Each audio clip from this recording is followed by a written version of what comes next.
What's going on, everyone? So welcome to my latest video. This is part of a series where I focus on a specific director and rank that director's work from worst to best. I've done such directors in the past such as Wes Anderson, Paul Thomas Anderson, Spike Lee, Spike Jonze, the list goes on. You guys can check out those directors and many more on my director playlist down below. But guys, you clicked on this video, so you know it. This time around, I'm focusing on Tony Scott's films and ranking them from worst to best. Now, Tony Scott is a director I've been wanting to rank his work for quite some time. He is the brother of Ridley Scott, and I said a couple years ago when I ranked Ridley Scott's work that I was looking to do Tony Scott's work, but the thing was some of his work was kind of hard to track down. But lo and behold, as of the filming of this video, June of 2023, I've seen all 16 films of Tony Scott's films. Now, keep in mind, this will not be including any TV movies, music videos, short films. None of that. Just specifically speaking, Tony Scott's 16 films that he's done, and I'll be ranking them from 16 being his worst to 1 being his best, and of course, my humble opinion. And I will be looking forward to hearing your guys' ranking list in the comment section down below. But guys, enough exposition. Let's get started. So, kicking things off at number 16, we have The Fan. So, The Fan, I guess you could say I wasn't a fan of. I found it to be quite disappointing, especially given the cast. Not really much more to say about this. It was pretty forgettable. I understand why some people might like this, but for me, really wasn't a big fan of it, and that's why it is my number 16. Next up, my number 15 is Revenge. So this movie, pretty disappointing. Slightly better than The Fan, but again, very disposable, very forgettable, and honestly, I'll never forget reviewing this on Letterboxd, where as I was literally writing out the review, I was slowly forgetting about the movie that I just saw. Very disposable, and yeah, that's why it's my number 15. Next up, my number 14 is Domino. So this was one of his last movies, and Domino is one of those movies where it's as if Tony Scott and the editor just drank a lot of Mountain Dew and Red Bull and then decided to edit the movie. Yeah, it's very yeah, it's almost unwatchable in some regards with how it's edited. But I will say the concept is intriguing, but the actual execution left a lot to be desired. But I did like it a bit more than the other two entries, and that's why it is my number 14. Next up, my number 13 is The Hunger. So The Hunger has David Bowie in it. He's good, and it does have a atmosphere to it that I did appreciate. But similar to these other entries, I just found it to be quite disappointing. It has a lot of potential. It really did, but at the end of the day, it's pretty disposable, and I found myself wanting more than what I got. And yeah, not bad, but also not good, and that's why it is my number 13. Next up, my number 12 is Beverly Hills Cop 2. So this is an interesting movie in that I found it to be very middle of the road, but what's funny is that the first Beverly Hills Cop I don't love, but I do think that it is a rock solid film. But the filmmaking itself of that film is just okay. Versus Beverly Hills Cop 2, the filmmaking is really good. Like, it has a very striking look to it. The Tony Scott look, as I like to call it. But the actual story itself is pretty, been there, done that, because a lot of it is taking from the previous entry of Beverly Hills Cop. And that's just it. It's very frustrating because the filmmaking, again, is just so good in this, but then everything else around it just is kind of like, I mean, don't get me wrong, Eddie Murphy, he's good, but at the end of the day, I just found this to be very middle of the road. And that is why it's my number 12. And next up, we have The Last Boy Scout, which is a movie that I liked some of the writing choices. I definitely like the chemistry. And I do think that it starts out strong, but progressively as it continued, just wasn't as invested in this movie. But I did like it more than Beverly Hills Cop 2. Like if someone said, hey, would you rather watch Beverly Hills Cop 2 or The Last Boy Scout? I would hands down watch The Last Boy Scout over it. And yeah, that's why it's my number 11. Next up, my number 10 is Days of Thunder. Days of Thunder is by no means a good movie, but I would be lying if I sat here and said that I didn't enjoy this movie. No, I quite enjoyed myself watching this movie. It is very predictable. It is very melodramatic, but my goodness, I was in love with Hans Zimmer's score. Hans Zimmer's score in this is really, really something to behold. It's funny, too, because the score of this film, I've heard it before I saw this movie. Like, for the last decade or so, I've listened to the score every now and then, and I really dig it. But watching it, like watching the film, the imagery complacent with the score, it's magical, man. It's really good stuff. And I really do like the racing scenes. I think that they have like an energy to them that is really something to behold. I enjoy Tom Cruise's performance, but it is so predictable. And it's also very similar, very, very similar to another movie on this list, and that's why I'm going to go to my number 9 now, because that was my number 10. My number 9 is Top Gun. Yeah, Days of Thunder is definitely heavily inspired by Top Gun. Like, if you watch them back to back, you're like, oh wow, they're very similar. Top Gun I like a bit more. I like the stunt work in this. I really dig Tom Cruise's performance. The soundtrack is very catchy. I'm very mixed about the overall movie, though. Like, I'm not a fan of the romance, and I do think that when it's soaring in the air, it's amazing. It's truly something to behold with the sound mixing. The aerial sequences are something that I just thoroughly enjoyed. But when you get back on, the ground and everything, and you hear the dialogue and you hear the interactions, it's just, it's really not that interesting, and it's not that engaging, and even cheesy, which some people might say is intentional, and I get that, but for me, just didn't quite work. But a friend of mine got this for me a couple years ago, and it's definitely a great looking 4K, no question about it. Like, if you like this film and you don't own it on physical media, would highly urge you to check it out in 4K, because it definitely looks really good in 4K. But I do like the sequel better. But yeah, that was my number 9. Next up, my number 8 is Spy Game with Robert Redford and Brad Pitt. This was a movie that's very intriguing. It definitely is a movie that kept me intrigued throughout the entire duration. Tony Scott's directing was something that I liked, and his stylish touches can be seen throughout. Didn't love this movie, but I definitely like it more than these other entries that I mentioned. And I will say that, I can see why some people might have this even higher up on their list, because it is competently made. It's just something that, for me, I felt attached watching it in some elements. Then again, the overall pacing wasn't necessarily an issue per se, but it was something that at times did kind of leave me wanting more. But again, I respect this movie. I think it's okay. And yeah, it's my number 8. Next up, my number 7 is, and I might pronounce this wrong, and I apologize in advance, but my number 7 is The Taking of Pelham 123. So, ironically enough, I saw this 5 years ago, and I remember I was going to watch the original after, but I decided against it, because at that point, I just wasn't really about watching a 1970s gritty film, so I decided not to. But recently, and by recently I mean less than a month ago, I finally saw the original, and the original is a billion times better.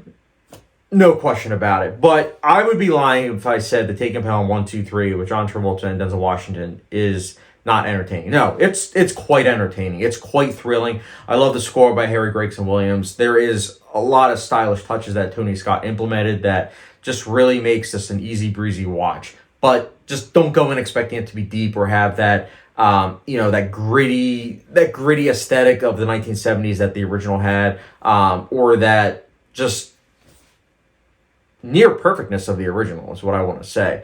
But again, it's almost like comparing apples and oranges, because it does feel like two completely different films from the filmmaking standpoint, as well as just the overall what I got from it. Like, watching the Tony Scott remake, I didn't really get necessarily a lot versus, in terms of like the themes and messages, versus the original. I got a lot from the thematic and richness of that, but I still, again, quite enjoyed Taking Pelham 123, this remake, and that is why it is higher up on my list at my number 7.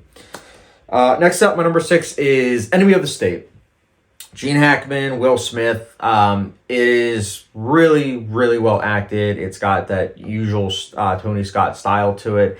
I enjoyed a lot of this movie. It is a diverting movie for sure, and I will say that I did enjoy it more so than these other movies, but it's still not like, oh, this is like great, but it is entertaining. It's in that Jerry Bruckheimer, sort of way, because he produced it, and yeah, it's why it's my number 6. And next up, we have my number 5, which is Man on Fire. So Man on Fire, I'm assuming, is higher up on a lot of people's lists, and I can totally respect that. I know that this movie has a pretty big following, especially on the internet, and I totally get that. I totally respect that. For me, some of the filmmaking choices is what kind of holds it back, but if I do look at it from an entertaining standpoint, I would definitely say that I was thoroughly entertained by this movie. I think that the entertainment value is quite high. I think that Denzel Washington, Dakota Fanning, they're great.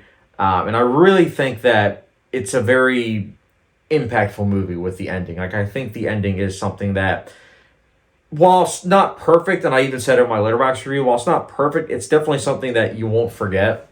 And I've seen this movie twice now, and I can definitely see myself rewatching it in the future, which is why also it's higher up. But it definitely does have its flaws, especially if you look at it from a filmmaking standpoint. Like, the editing is something that I'll get into it towards the end of this video, but, in Tony Scott's editing is definitely something that's hit or miss for me, and here it's not quite a hit. But still, I thoroughly enjoyed Man on Fire, and that's why it is my number 5. Next up, my number 4, this was his last movie. My number 4 is Unstoppable. It's 98 minutes. It's 98 minutes of nonstop tension, pretty much. What can I say? This is definitely everything about Tony Scott, for better or for worse. It is a movie that starts right out of the gate, gives you a little bit of character development enough to where when the thing that happens in this movie, because some people might not know what happened, but for those that don't know, with what happens in this movie, there's enough to where you care about what's going on, and then from then onwards, it's a nonstop thrill ride. I like the chemistry between Denzel Washington and Chris Pine. I thought that they did a good job working off each other. I like the score, even though the score does use a lot of tempo music, which I did pick up this time around. But still, it's a stylish, thrilling ride, and for a lot of people, that's going to be enough. I can respect that, and that's why for me, I have it as my number 4. Next up, my number 3, we have Deja Vu. So Deja Vu was, as a young teenager, that was one of the first Tony Scott movies I saw. I didn't even know who Tony Scott was at that point, but I used to own this actually on DVD, and I saw it several times, and I quite liked it. And I was originally just going to go based off of my experience as a teenager and just say, hey, it's my number 3 because of that. But then I was like, no, let me rewatch it. So I rewatched it not too long ago, and I actually think it holds up. I think that it is a movie that's quite ambitious. It doesn't necessarily fulfill that ambition, like with all the different genres that it's trying to compile together. But the fact that it tries is something that I admire, and I do also think that it is very, very stylish, to the point of where Tony Scott's style in this movie works so well with everything else that's going on. I really dig the score. I really like the action scenes, and I also think that although the ending doesn't necessarily stick the landing, I like what they're attempting to go for, but there was some behind the scenes. Apparently, the script was a lot smarter than the final product, and I've heard that the writer wasn't happy with the final product. So that's interesting to hear, because I do feel like that there is some truth to that, because watching this movie, you can see that there is potential for it to be like a really smart movie, but the overall result is it's a movie that it's an action flick that's very entertaining, and for me, that's enough. I quite enjoy this movie. I can definitely see myself picking this up on Blu-ray.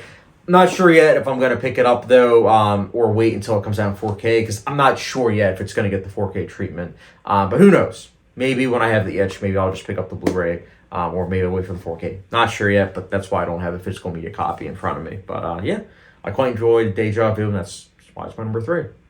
Next up, my number 2, we have True Romance. So, True Romance, I saw this less than a week ago as of filming this video in June of 2023, and I didn't love it the way a lot of people do, but I gotta say, I thoroughly was entertained by this film. I really like the filmmaking. I love Hans Zimmer's score. I like Christian Slater's performance, Patricia Arquette. All the performances are great. I also have to say, the sequence, like the interrogation scene involving Dennis Hopper and Christoph Walken, holy cow, that was amazing. I will say that I liked the third act, although I'll also say this. The ending at first did not work for me, especially when I saw that originally it was supposed to end differently, and the ending that originally was going to be, I think, is a lot better. But at the same time, with what Tony Scott was going for in terms of the directing, it makes sense why he went with the version that we see in the final cut. But the thing is, I want to rewatch this film before being able to say, yeah, it's my number 1. But as far as it goes in terms of first viewing, I definitely was engaged by this movie. I definitely think it's rock solid, and that's why it's my number 2. Next up, my number 1, this is probably going to be a surprise for a lot of people, but my number 1 is Crimson Tide. I really liked this movie. Gene Hackman, Denzel Washington go at each other, and it is electrifying. So many thrilling sequences, so much tension, perfect pacing. Hans Zimmer's score is great. There's so much to appreciate. I think the filmmaking is perfect in this movie. I think the acting is great. I think that the world building of the submarine, like you really feel that tension and the claustrophobic nature of this film. It's great. It's a really good popcorn munching film. I'm probably going to pick it up on Blu-ray. I really enjoyed this movie, and yeah, that's why it's my number 1. But guys, Tony Scott, I usually at the end of these ranking videos try to talk about the director on if I like them or not, and I'll say this. Tony Scott, overall, I definitely like him. I think that his style is very interesting and engaging, but at the same time, I do think that at times his ADHD style editing just doesn't really work, and then sometimes the cinematography choices that he uses sometimes isn't the best. Like the color grading, like the filtering, specifically like something like Domino, it just doesn't necessarily work.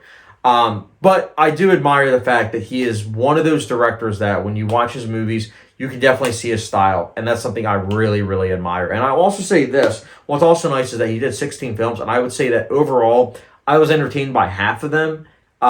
So that's great. And also, some of these movies have been on my watch list for a long time, so ranking his work gave me reason to finally check them out. So I'm glad, because if I hadn't done this ranking video, I mean, I wouldn't have seen Crimson Tide probably for a long time, or True Romance. Taking Pelham 1, 2, 3, stuff like that. So I'm very glad and thankful that I did this ranking. And I'm curious to hear your guys' ranking, guys, down below. And as always, don't forget the subscription, notification bell, follow me down Letterboxd, and I will catch you guys later.